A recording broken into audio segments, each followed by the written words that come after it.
안녕하세요. RF Q&A입니다. 오늘은 임피던스 정압에 대해서 살펴보도록 하겠습니다. 오늘은 임피던스 정압의 두 번째 시간으로 스터브를 이용한 임피던스 정압 개념과 예제를 살펴보도록 하겠습니다. 주파수가 높은 대역에서는 인덕터와 캐패시터인 집중정수 소자보다는 전송선로를 이용해서 사용하게 되는데요. 보이는 것처럼 전송선로 종단에 단락이 되거나 또는 개방이 되면 전송선로의 입력 임피던스는 모두 순수한 허수값을 갖게 됩니다. 이러한 상태를 이제 스터브라고 얘기를 하게 되는데요. 그래서 스터브가 단락되어 있으면 숏스터브, 개방되어 있으면 오픈 스터브라고 얘기하고, 이 스터브를 이용을 해서 인덕터와 캐패시터 역할을 대신하여 임피던스 정압을 하게 됩니다. 스터브는 일반적으로 병렬 스터브를 달기 때문에 임피던스 정압은 어드민턴스 차트를 사용하여 진행을 합니다. 조건에는 크게 두 가지가 있는데, 첫 번째 조건으로는 부하 어드민턴스와 입력 어드민턴스가 있을 때 부하 어드민턴스의 반사계수원과 입력 어드민턴스의 컨덕턴스 원, 그리고 두 원의 교차점을 확인합니다. 또 다른 조건으로는 부하 어드미턴스의 컨덕턴스 원과 입력 어드미턴스의 반사계수원을 확인합니다. 이 경우는 지금 교차점이 존재하지 않기 때문에 첫 번째 조건에 대한 교차점이 있어서 매칭을 진행하는 것이고요. 두 번째 조건 같은 경우는 부하 어드미턴스와 입력 어드미턴스를 살펴봤을 때 부하 어드미턴스의 반사계수원과 입력 어드미턴스의 컨덕턴스 원이 교차하지 않습니다. 그러면 다른 조건을 살펴보게 되는데요. 다른 조건이 부하 어드미턴스의 컨덕턴스 원, 그리고 입력 어드미턴스의 반사계수 원을 살펴보고요. 그 둘의 교차점이 있음을 확인할 수 있습니다. 그래서 첫 번째 조건에 대해서는 제가 조건 1이라고 표기를 하였고요. 두 번째 조건은 조건 2라고 표기를 하였습니다. 임피던스 정압은 조건 1과 조건 2에 대해서 각각 두 개씩 존재하게 되고요. 조건 1과 2 모두 만족할 수도 있고요. 또는 하나의 조건만 만족할 수도 있습니다. 자세히 살펴보면 조건 1은 앞서 설명드렸던 것처럼 부하 어드미턴스의 반사계수 원과 입력 어드미턴스의 컨덕턴스 원의 교차점을 이용을 합니다. 이 경우 처음에는 부하에서 교차점으로 이제 이동을 하게 되는데 반사계수원을 따라서 이동하게 되면 전송선로가 추가되는 것이고요. 이때 전송선로 YL의 값과 Y2의 값의 편차, 그래서 파장의 값을 이용을 해서 L1 전송선로를 먼저 추가하게 되고요. 다음은 교차점에서 입력 어드미턴스로 컨덕턴스 원을 따라 이동합니다. 컨덕턴스 원을 따라 이동한다는 이야기는 서셉턴스 값이 어드미턴스의 서셉턴스 값이 변화되는 것이기 때문에 스터브를 이용을 하게 되고요. 이 서셉턴스의 편차만큼 스터브를 추가를 하게 됩니다. 이때 스터브가 개방되어 있는 오픈 스터브냐 아니면 단락되어 있는 숏 스터브냐에 따라서 출발점이 달라서 스터브의 길이가 달라집니다. 차트상에 보면 오픈 스터브와 숏 스터브의 길이 차는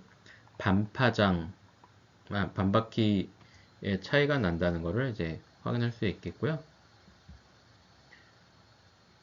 조건 2인 경우는 부하 어드미턴스와 입력 어드미턴스가 있을 때 부하 어드미턴스의 컨덕턴스 원과 입력 어드미턴스의 반사계수 원을 활용하게 되는데요.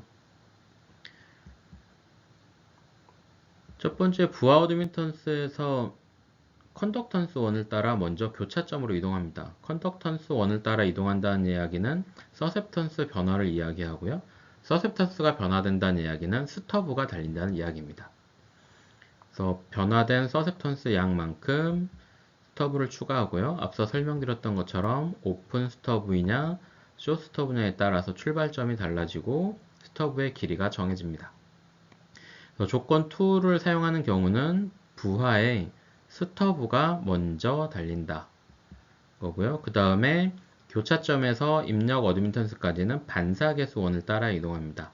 반사계수원을 따라 이동한다는 이야기는 전송선로가 추가되는 것이고요. 그 길이는 교차점의 파장값과 입력 어드미턴스의 파장값의 차만큼 전송선로 길이 L2가 추가되는 것입니다. 임피던스 정합은 크게 세 가지 타입이 있게 되는데요. 첫 번째 케이스는 임의의 임피던스 또는 임의의 어드미턴스 값에서 차트의 중심으로 이동해 가는 경우입니다.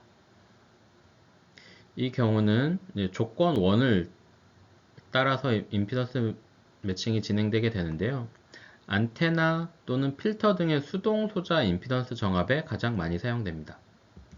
두 번째인 경우는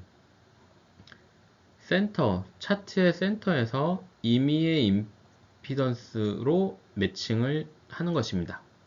중심에서 임의의 임피던스로 이동해 가는 것인데요. 이 경우는 조건 2를 이용을 해서 임피던스 정합을 합니다. 주로 증폭기와 주파수 혼합기 등 능동 소자의 임피던스 정합에 많이 사용됩니다. 세 번째 경우는 일반적인 임피던스 정합으로서 임의의 임피던스에서 임의의 임피던스 점으로 이동을 하게 됩니다. 실제 많이 사용되지는 않는데 이론 공부함에 있어서는 중요한 내용이기 때문에 추가를 하였고요.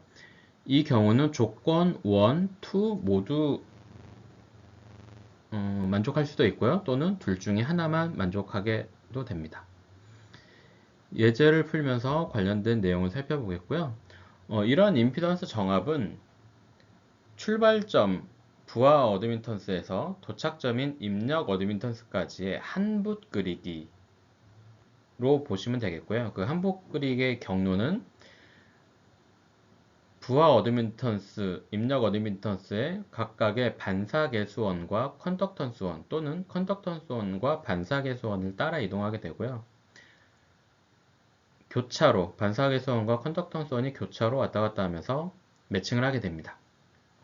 전송선로와 스터브가 교차로 배치하게 되고요. 한붓 그리기라는 거를 잊지 마시고요.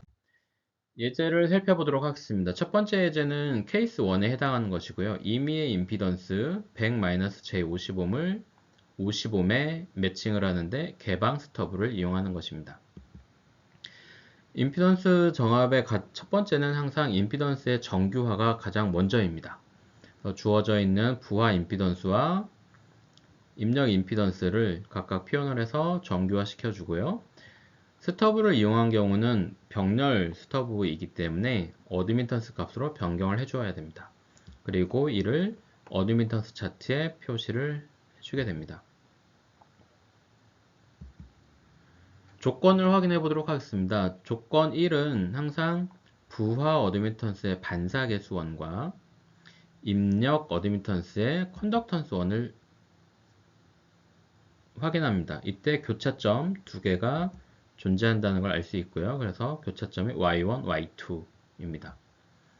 조건 2인 경우는 부하 어드미턴스의 컨덕턴스원과 입력 어드미턴스의 반사계수원인데 입력 어드미턴스는 센터 점이죠. 점이기 때문에 원의 반지름이 제로입니다. 그래서 점으로 있고 이 점과 부하 어드미턴스의 컨덕턴스 원이 교차하지 않기 때문에 조건 2는 만족하지 않습니다. 그래서 이 예제는 조건 1을 만족하는 두 개의 교차점 Y1과 Y2를 이용해서 두 개의 해를 구할 수 있습니다. 이 예제에서는 조건 1을 이용해서 문제를 풀어보도록 하겠습니다. 첫 번째 교차점 Y1을 이용할 건데요. Y1이 1 플러스 J1입니다. 이 첫 번째 경로는 부하 어드미턴스에서 교차점 Y1까지 반사계수원을 따라서 이동을 하는 것이고요. YL의 파장값은 0.286, Y1의 파장값은 0.412. 그래서 이동한 전송선로의 길이 L1은 0.412 빼기 0.286 해서 0.126 파장의 길이가 됩니다. 그래서 부하의 첫 번째 전송선로로 0.126 파장의 길이만큼 달아줍니다. 두 번째는 교차점에서 입력 어드미턴스로 가는데 입력 어드미턴스의 컨덕턴스 원을 따라 이동합니다. 컨덕턴스 원을 따라 이동한다는 이야기는 서셉턴스가 변하는 거고, 서셉턴스의 변화량을 먼저 살펴보면 y_y1은 -j1입니다. 즉 -j1만큼의 서셉턴스 값이 변하고요. -j1에 대한 값은 요 값이 돼서 거기에 파장 값을 읽으면 0.126이고, 개방 스터브, 오픈 스터브를 이용하기 때문에 오른쪽에서부터 출발을 합니다. 쭉 가면 스터브의 길이는 여기가 0.5니까 0.5-0.2 더하기 0부터 0.125에서 총 0.375 파장이 됩니다.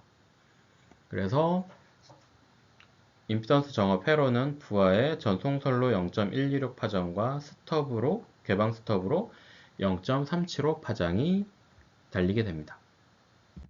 두 번째 교차점인 Y2를 이용해서 문제를 풀어보면 Y2의 지점은 1-j1입니다. 우선 부하 어드미턴스에서 교차점 Y2까지 반사계수원을 따라 이동하게 되겠고요. YL의 파장값은 0.286, Y2의 파장값은 0.088. 그래서 시계 방향으로 돌기 때문에 전송선로의 길이를 계산을 해보면 0.5-0.286, 이제 이 아랫부분을 길이 계산한 것이고요. 그 다음에 추가로 0.088을 하게 되면 전송선로의 길이는 0.302 파장이 됩니다. 다음 교차점 Y2에서 입력 어드미턴스 Y인까지는 컨덕턴스 원을 따라 이동하기 때문에 변화하는 서셉턴스 양은 1-J1에서 플러스 J1이라는 서셉턴스의 변화량이 필요합니다. 플러스의 1값은 이곳이고요. 이곳의 파장 값을 읽어보면 0.375. 개방 스터브이기 때문에 오른쪽에서 출발하게 되겠고요. 스터브의 길이는 0.375-0.25 해서 0.125 파장이 됩니다. 스터브를 회로를 추가를 하면요. 전체 임피던스 정합 회로는 부하의 0.302 파장의 전송선로와 0.125 파장의 개방 스터브, 오픈 스터브가 추가되는 구조입니다. 다음은 두 번째 케이스에 대한 예제를 살펴보도록 하겠습니다. 부하 임피던스가 50ohm이고요. 입력 임피던스가 100-J 50ohm입니다. 마찬가지로 개방 스터브를 이용하여 임피던스 정합을 하도록 하겠습니다. 앞서 설명드렸던 것처럼 항상 임피던스 정규화를 먼저 진행해 주시고요. 정규화된 임피던스를 어드미턴스 값으로 변경을 해주면 부하 어드미턴스는 1, 입력 어드미턴스는 0.4 플러스 J 0.2가 됩니다. 어드미턴스 차트에 두 지점을 표현해주면 이렇게 표현이 되고요. 첫 번째 조건이 부하 어드미턴스의 반사계수원과 입력 어드미턴스의 컨덕턴스 원을 살펴보게 됩니다. 컨덕턴스 원은 이렇게 나오지만 부하 어드미턴스의 반사계수 원은 점이기 때문에 반지름이 제로인 원, 그래서 점이 됩니다. 그래서 이 점과 컨덕턴스 원이 교차하지 않음을 확인할 수가 있고요. 그래서 조건 1을 이용해서는 매칭이 되지 않습니다. 조건 2는 부하 어드미턴스의 컨덕턴스 원과 입력 어드미턴스의 반사계수원을 살펴보는 것이고요. 두 개의 교차점이 존재하는 걸 확인할 수 있습니다. 그래서 이 경우는 조건 2를 이용하여서 두 개의 정합회로를 구현할 수 있고요. 이 경우는 그래서 조건 2를 이용하여서 문제를 풀어보도록 하겠습니다.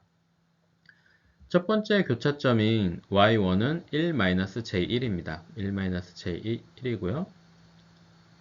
부하 어드미턴스부터 출발을 하게 되면 컨덕턴스 1을 따라서 y1까지 가고, 이 컨덕턴스 1을 따라 변화된 서셉턴스의 양을 살펴보면 y1-yl은 -j1입니다. 변화에 필요한 서셉턴스의 양은 -j1이고요. J1은 이 지점이고 개방 스터브이기 때문에 우측부터 출발을 하게 됩니다. 그래서 개방 스터브의 길이는 0.5-0.2 더하기 0.125에서 총 0.375 파장이 되겠고요. 부하의 스터브가 먼저 달리게 됩니다. 0.375 파장의 스터브가 달리고요. 그 다음 단계는 교차점 Y1에서 입력 어드미턴스 Y인까지 반사계수원을 따라 이동합니다. 전송선로 길이를 볼 때 Y1의 파장값은 0.088이고요. Y인의 파장값은 0.286이기 때문에 이 변화 전송선로의 길이는 0.286-0.088에서 0.198 파장 길이의 전송선로가 필요합니다. 두 번째 솔루션을 살펴보면 Y2를 이용을 하는 것이고요. Y2의 값은 1 플러스 J1입니다. 부하 어드미턴스에서 Y2까지 이동할 때는 이제 서셉턴스의 변화가 필요하고요. 변화된 서셉턴스의 양은 플러스 J1입니다. 플러스 값은 이 지점이기 때문에 이 지점의 파장 값은 0.375고요. 개방 스터브여서 오른쪽에서부터 출발을 하게 되면 스터브의 길이는 0.125 파장이 됩니다. 부하의 스터브를 먼저 추가를 하게 되겠고요.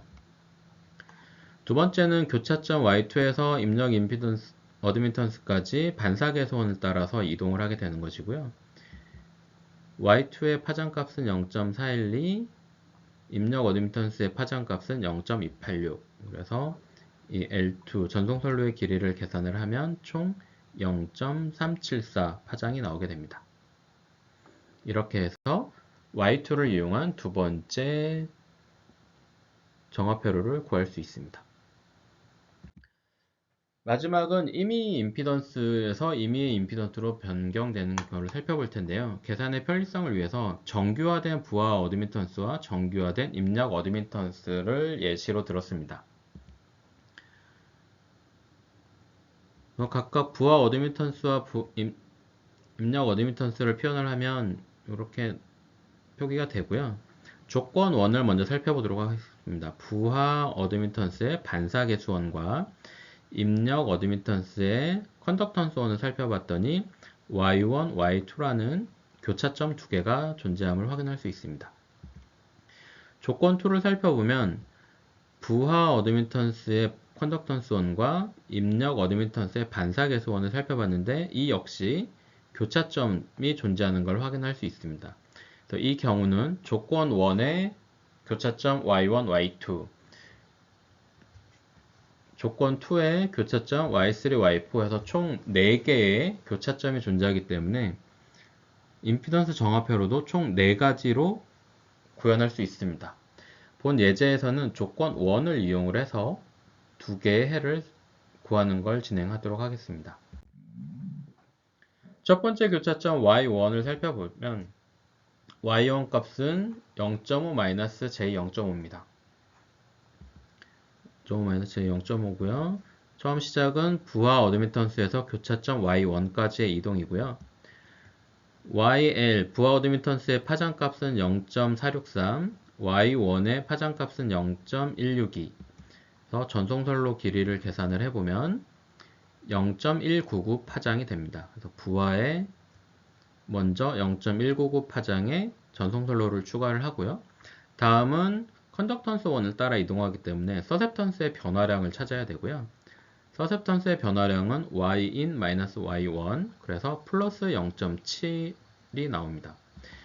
0.7 지점은 이 지점이고요. 그곳의 파장값을 살펴보면 0.347이 나옵니다. 개방 스터브를 이용할 거기 때문에 우측부터 출발을 하게 되겠고요. 스터브의 길이는 0.097 파장이 됩니다. 그래서 임피던스 정합회로는 부하에 전송선로를 달고 그 다음 개방 스터브를 추가해 줌으로써 구현이 됩니다. 다음은 Y2를 이용해서 문제를 풀어볼 텐데요. 두 번째 교차점 Y2는 0.5 플러스 J0.5 이 어드미턴스 값을 갖고요. 처음 부하 어드미턴스의 반사계수 원을 따라 이동하게 되는데 부하 어드미턴스의 파장값은 0.463, Y2의 파장값은 0.337이 됩니다. 이 전송선로의 길이를 계산을 하면 0.374 파장이 되고요. 그래서 부하의 0.374 파장의 전송선로를 추가를 합니다. 그 다음 Y2에서 Y인까지는 컨덕턴스 원을 따라 이동하기 때문에 서셉턴스의 변화량을 찾고요. 마이너스 J0.3입니다. 마이너스 J0.3의 위치는 이 지점이고요. 여기에 파장값을 읽어보면 0.203이고 개방 스터브는 우측에서 출발을 하기 때문에 계산을 하면 0.453 파장이 되고요. 이렇게 개방 스터브가 추가되어 정업 회로를 완성할 수 있습니다. 스터브를 이용한 정업 회로는 여기서 마치도록 하겠습니다.